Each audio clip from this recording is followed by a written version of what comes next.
Breakups are tough, even when you know they're for the best. I'd been trying to keep myself together after splitting up with my boyfriend of 2.5 years. I don't really want to get into it. It wasn't messy or dramatic. We just weren't right for each other anymore, but that didn't make it any easier. Some days, it felt like everything reminded me of him. I'd been forcing myself to stick to no contact, telling myself that it was the healthiest way for both of us to move on. It was hard though, really hard. One of the things I missed most about us was playing pool together. It was our thing. I'm a pretty decent player, definitely better than average, but my ex, he was incredible on his good days. He could pull off trick shots like it was nothing. 1-rail, 2-rail banks, kicks, combinations. I'm pretty sure he was even learning a standard mass. We each had pool tables at home, but obviously we're young, and staying inside every night wasn't exactly ideal. When we did go out, we always made sure that wherever we were going, usually a bar, had some pool tables. We hated crowded bars with long waits for tables and screaming patrons though, so the places we went were quieter, usually attracting an older crowd. Dive bars with old, scuffed tables and sticky floors were our sweet spot. Obviously, you can't expect to find a regulation table in pristine condition at any bar, but the dive bars were definitely a better shout than rowdy college bars. We were usually the youngest people there, but we didn't care. At that point in our relationship, we had grown somewhat bored of the typical college, let's get plastered every night mentality. Plus, even though I'm kind of shy, my ex was pretty charismatic and would get along with anyone. Us not being total newbies at pool didn't hurt either. A few weeks ago, I found myself missing that part of my life more than usual. It was a random Wednesday though, so none of my friends were free. I didn't want to sit around the house feeling sorry for myself anymore, so I decided to head out to one of the bars we used to go to. I told myself it wasn't about nostalgia, that I just needed to get out. Believe me, I'm not the type of person, nor do I usually have the confidence to go out myself, but I was feeling some type of way that night. The bar was exactly the same as I remembered. Dim lighting, worn out stools, a jukebox in the corner. The familiarity was comforting, but it also stung. The memories came flooding back, and I almost turned around and left right then, but I forced myself to stay. After grabbing a few drinks, I wandered over to one of the pool tables and started idly chalking a cue. I'm not really sure what I was planning on doing there. Playing alone would have been a little odd. Luckily, my question was answered because a guy walked over. He was maybe in his mid-20s, the only person in the room even close to my age. He leaned against the table and asked if I was up for a game. I nodded and told him to rack him up. He put some money in the slot and started racking the balls. I laughed to myself as he racked them wrong, but I didn't say anything. We played a few rounds, and I started to relax. He wasn't bad, not as good as my ex, but not terrible. I wasn't going easy on him though. I won every rack we played. We chatted as we played, and he even bought me a couple of drinks. He was friendly enough, but it quickly became clear he wasn't the brightest guy in the world. I like sharp and quick-witted guys who can hold their own in a conversation. This guy, not so much. Still, I didn't mind. It felt good to just play and talk and not overthink things for once. I was having a good time. After the 4th game, he popped the question, asking if I wanted to go back to his place. The question caught me off guard, but I guess I couldn't have been too shocked. I froze for a second before shaking my head. I tried to make it playful, saying he'd need a second date for that. In all honesty, I just didn't want to move so quickly. I guess I wouldn't have been totally opposed to taking things further with him, but a random Wednesday night wasn't the time for that. I guess I didn't do a good job turning him down though, because his entire demeanor changed. His smile dropped, and he literally started scowling at me. I was not prepared for what happened next. He said, "Are you serious?" and grabbed my wrist, saying something about spending all that money on those drinks. Before I could respond, he snatched my purse too. I had never been in a situation like that, so instead of screaming or fighting, I just kind of froze up. Even though we were in a public place, I was still terrified. Luckily, a couple of older guys at the bar noticed what was happening and stepped in. I'm honestly not sure what I would have done had they not. One of them told the guy to let me go. The guy glared at me, muttered something under his breath, and threw my purse back onto the table before storming right out of the bar.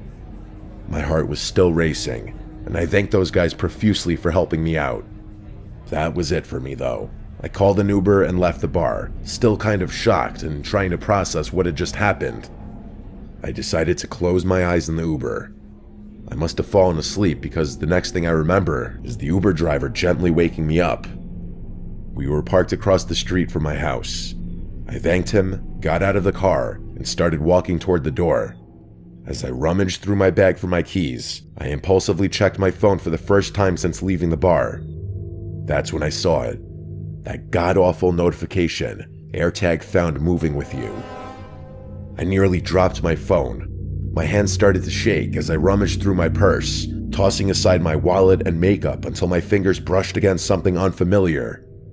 I pulled it out and stared in disbelief. There was literally an AirTag in my bag. A wave of panic hit me, way worse than what I was feeling earlier. I was still standing in the middle of the street, so I threw it on the ground and stomped on it a bunch of times until I was sure it was broken. I fought back a scream and started breathing heavily.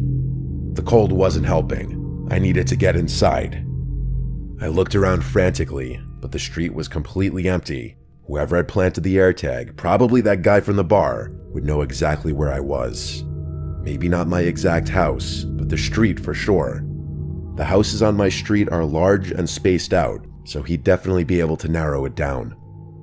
I grabbed my purse and sprinted to the back door, fumbling with the lock before finally getting inside. I slammed the door behind me and locked it, my heart pounding so hard it felt like it might burst. I was safe, but I couldn't stop shaking. I walked up to my room, wondering how I had gotten myself into this mess. Normally I'm asleep by 10 and out cold for 9 or 10 hours, but there was no way I was going to sleep that night. I looked out my bedroom window, thinking maybe the scenery would lull me to sleep or something. As I was looking out the window, kind of mindlessly, I noticed an old, beat-up Lincoln drive slowly past my house. Nothing too unusual, but it was kind of late for cars to be driving on a residential road. But then it came back from the opposite direction, and I knew something was wrong. It passed even slower the second time, like the driver was scanning the houses. I didn't want to face the reality of the situation, but when it passed a third time, I had no choice. It was the guy. It had to be. He was trying to find my house. I wanted to scream again. The next time the car passed, the driver's side window was rolled halfway down. I wanted to call the police, but I didn't want that guy to know he was in the right area. I know that doesn't make any sense, but I was so scared and couldn't think straight. The next time the car passed, the driver's hand was hanging out of the window, holding something. It looked like a knife. And then, instead of driving past, the car stopped in the middle of the road, right across from my house. I ducked down, my heart beating a million beats a minute again. I stayed there, crouched below the window, too terrified to move.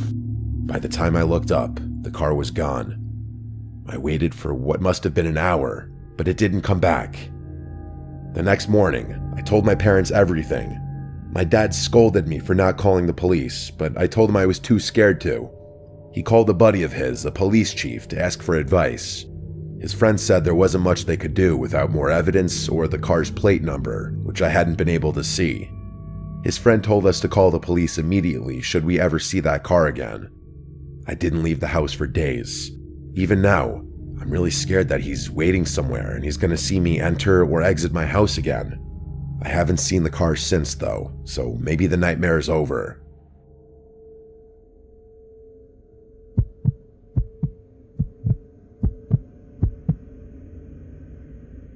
I don't have the most exciting life, but it's comfortable. I'm 40, single, no kids. Some people might find that depressing, but honestly, I don't mind. I've got a steady job, a decent house, and no one to answer to but myself. I work as a bartender at a high-end luxury rooftop in a neighboring town, catering to the kind of clientele who think regular bars are beneath them.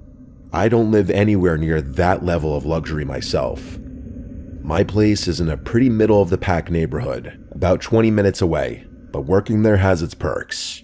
The tips are amazing. People in that area aren't shy about throwing money around, and the rotating crowd keeps things interesting. Since the bar is upscale, we don't have the typical regulars you find in a dive.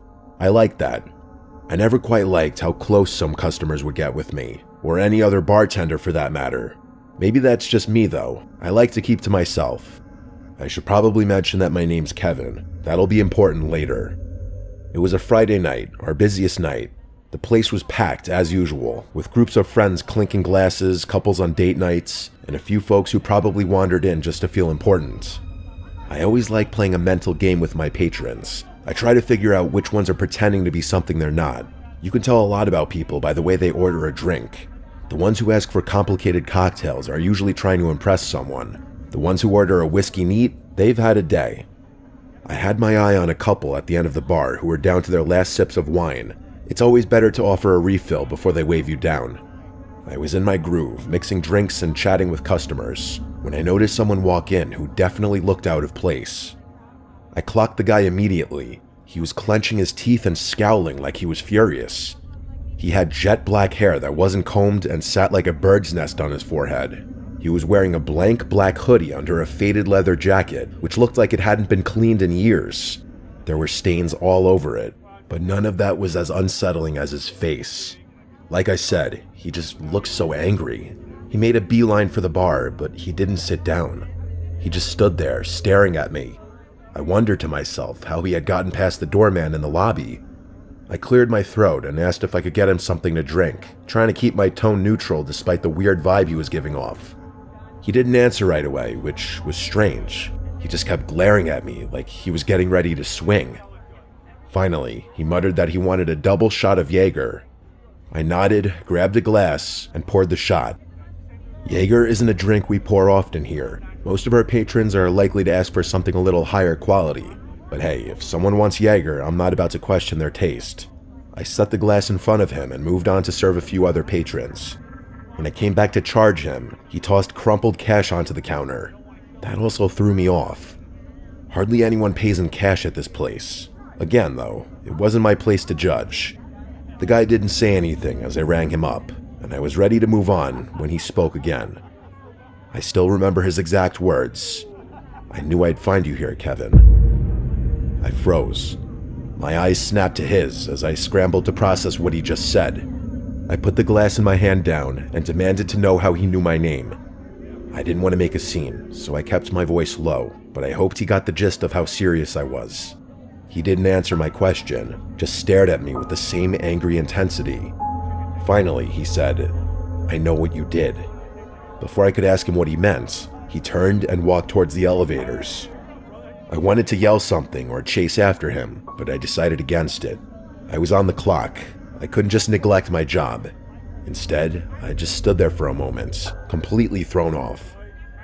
I was honest to God confused out of my mind. I didn't recognize him in the slightest. I couldn't think of anything I had done that would warrant such a cryptic statement. I'm no saint, but I don't go around making enemies. It put me in a sour mood for the rest of the night. When my shift finally ended, I drove home, but I couldn't stop thinking about what had happened earlier. I racked my brain for literally any explanation that made sense, but couldn't think of any. By the time I ended up going to bed, I was still relatively unsettled by the whole thing. Sometime in the middle of the night, I woke up randomly. I wasn't really sure what woke me up, as I didn't have to go to the bathroom and I'm usually the type of person to sleep through the night. I didn't hear or see anything, but something felt off. Without moving, I kept my eyes open, waiting for them to adjust to the darkness. After about a minute, I saw something that gave me an adrenaline rush of fear. There was a dark mass in the corner of my room, next to the door. It was just standing there, but I was 100% sure it was something that didn't belong in my room. I felt my heart start to race, but I forced myself to stay still, pretending to still be asleep. Someone was in my room. I repeated that thought to myself like 6 times before truly processing it. I knew I had to do something. I counted silently to 3, and in one quick motion, I sprung out of bed, screaming like a crazy person. I was prepared for a fight, but the figure didn't come toward me. Instead, he bolted for the door. As he moved, I heard something clatter to the floor. I chased after him through my house, but by the time I reached the front door, it was wide open, and whoever had been in my room was gone. I wanted to run out into the yard to look for him, but I was worried that I'd be walking directly into a trap. Instead, I made what I still think is the smart decision and slammed the door shut and locked it. I thought back to the clatter I had heard earlier in my room. I walked back to my bedroom, turned on the light, and froze. In the corner of the room, there was a knife, just laying there on the floor. It was one of mine, taken from the kitchen. I felt sick. Whoever I had just chased was planning to hurt me, possibly kill me. I called the police right after that, and they quickly arrived and searched both my house and my yard, but found nothing. I gave a description of the man from the bar, and the police got the video footage from my bar, but they haven't been able to find him yet because I haven't heard anything. The thing that freaks me out the most is that I know for a fact I had locked all my doors that night. I locked them every night. During their search, though, the police were never able to figure out how that man entered my house. None of the windows were broken or unlocked, and there was no sign of forced entry. To this day, I still have no idea how he got inside. I haven't seen him since, but I would be lying if I said I don't think about this encounter often.